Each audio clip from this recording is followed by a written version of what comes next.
Local Athens είναι ένας οδηγός που είχε σκοπό να καταγράψει τους δημιουργούς που ζουν ή δουλεύουν στο κέντρο της Αθήνας κυρίως και στην Ελλάδα γενικότερα, αλλά κυρίως στο κέντρο, γιατί το κέντρο έχει αποδυναμωθεί, θεωρούμε, και έχει πάρα πολύ ωραία πράγματα να δει κανείς.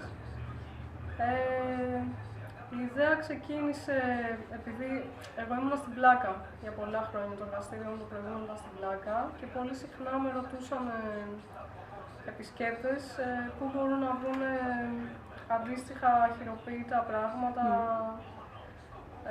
άλλους δημιουργούς κτλ. Και ήταν κάπως δύσκολο να τους εξηγήσω. Και έτσι σκέφτηκα ότι μπορεί να γίνει ένας οδηγός με χάρτη και αμέσως η πληροφορία να είναι πολύ εύκολη για όποιον ενδιαφέρεται. Ήταν μια ιδέα η οποία ενθουσίασε όποιον την είπα και όλοι ήταν πολύ πρόθυμοι να συμμετέχουν. Έτσι εκδόθηκε ο πρώτος οδηγός, γιατί είχε βγει ο πρώτος, σε λίγες μέρες βγαίνει ο δεύτερος.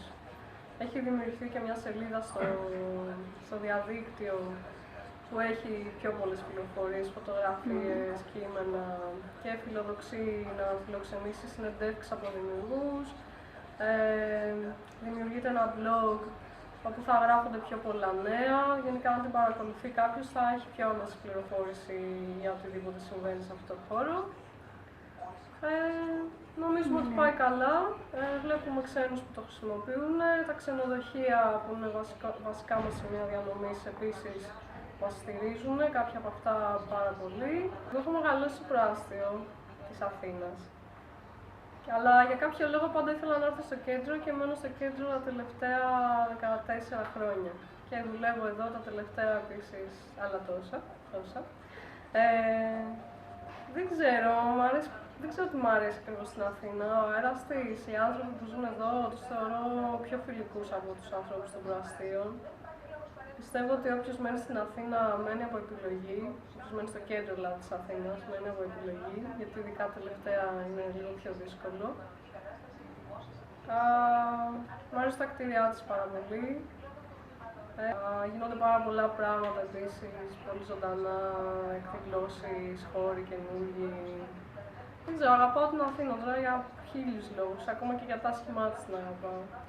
Και θέλω πάρα πολύ να συνεχίσω να μένω εδώ και γι' αυτό κάνω ό,τι μπορώ για να γίνεται μια καλύτερη πόλη. Στο μικρό μου κομματάκι, δηλαδή το να βάλω 2 γλάστες έξω από το εργαστήριό μου και να είναι κάτι όμορφο. Γιατί επιλέγω να είμαι εδώ και να δουλεύω εδώ.